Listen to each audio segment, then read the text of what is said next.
Here's the boyfriend from the previous book. Here's the boyfriend from this book. Previous book. This book. Am I crazy, or are they the same guy? Argo Font Book Review. Argo Font Book Review. Dawn notes that Marianne has changed a lot over the summer. She talks more often, and she has a crush on celebrity Cam Geary. All the girls tease Marianne about her celebrity crush, and 8th grade officially begins. Marianne is shocked at lunch when she sees a boy who looks just like Cam Geary. He's Logan Bruno, who just moved here from Kentucky. Unlike the original book, Logan does not have a terrible accent. Thank goodness. Marianne can't stop thinking about Logan. She mentions him at a club meeting. Claudia teases her about a crush. Oh my gosh, Claudia looks terrifying.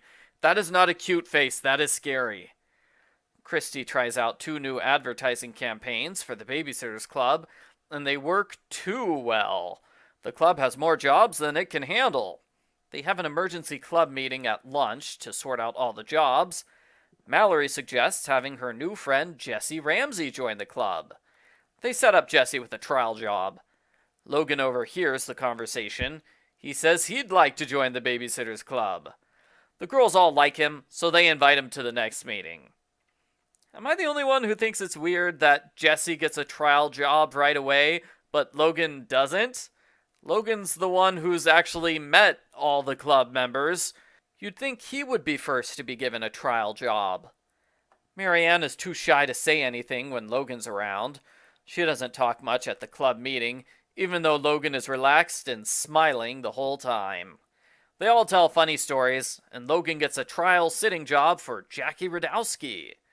Marianne is the only one who can supervise him that day. Uh-oh, now she'll have to talk to him. The sitting job goes well, even though Jackie is a wild child who runs around a lot and has accidents. They have fun, and Logan says Marianne has a pretty smile. Well, of course she's going to recommend Logan for full club membership after that. The club decides to let Logan join. The other girls say Marianne has to tell him, and they make weird faces again. Stop. Marianne is terrified, but she calls Logan. He says he doesn't want to join the club anymore, but he does want to take Marianne to the upcoming school dance. Stacy and Jessi babysit Charlotte Johansson. That goes well, and Stacy starts to plan a surprise birthday party for Marianne. Mallory later visits Jessi's family. The 11-year-olds bond over the fact that they're both huge nerds for horse books. Great, now we've got 2 of them. Marianne's friends help her shop for a new outfit, and they prepare her for the school dance. She has a good time talking with Logan, and she has a lot of fun dancing, until her shoe flies off and hits the vice principal in the face.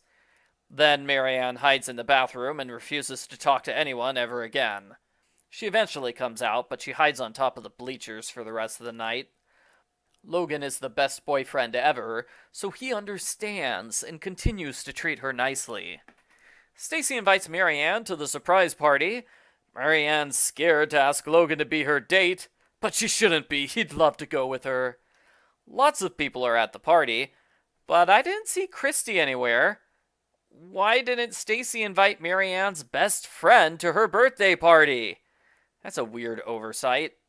Also kind of a weird oversight that Dawn is mostly absent for the entire book.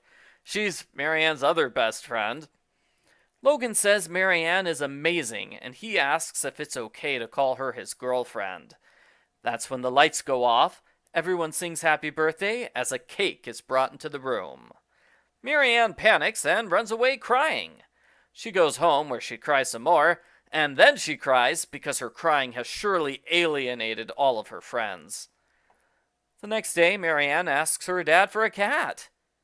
That request came out of nowhere. Dad agrees. Marianne asks Logan to help her pick one out. Logan's happy that Marianne's not mad at him. He confesses he'd like to join the BSC, but he can't because he has a scheduling conflict. It's not like he dropped out because one of the girls farts all the time at club meetings. Marianne's cat is cute, and Stacy apologizes for the party disaster. They have a club meeting at Marianne's house, so everybody can meet Tigger. That's the name of the cat. They eat cake and give Marianne presents. It's officially decided that Jessi and Logan are new members of the Babysitters Club, although Logan is exempt from having to attend club meetings. So he gets all the jobs with none of the work? Lucky Logan. The end. Post-book follow-up. I like this book. Marianne is super cute. I totally would have had a crush on her in middle school. The artist does a good job of portraying her feelings visually, outside of the parts where people make weird faces. Logan is okay. Outside of the 2 books that he narrates, Logan doesn't really have much of a personality, besides perfect dream boyfriend. He certainly lives up to that reputation here. It was an interesting decision to turn him into a black character.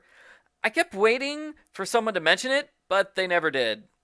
Similarly, Jessi's race is never mentioned, which is a touch surprising, considering how large of a role that race and racism played in the book where Jessi was introduced to the Babysitters Club. I thought the Jessi stuff was good. Yeah, they kind of shoehorned her into this story, even though she has nothing to do with Marianne or Logan, but I still thought it worked well. It's interesting that Logan drops out of the club due to a minor scheduling conflict. In the book, it was a mutual decision. Logan and the babysitters agreed it was uncomfortable having a boy in their all-girl group.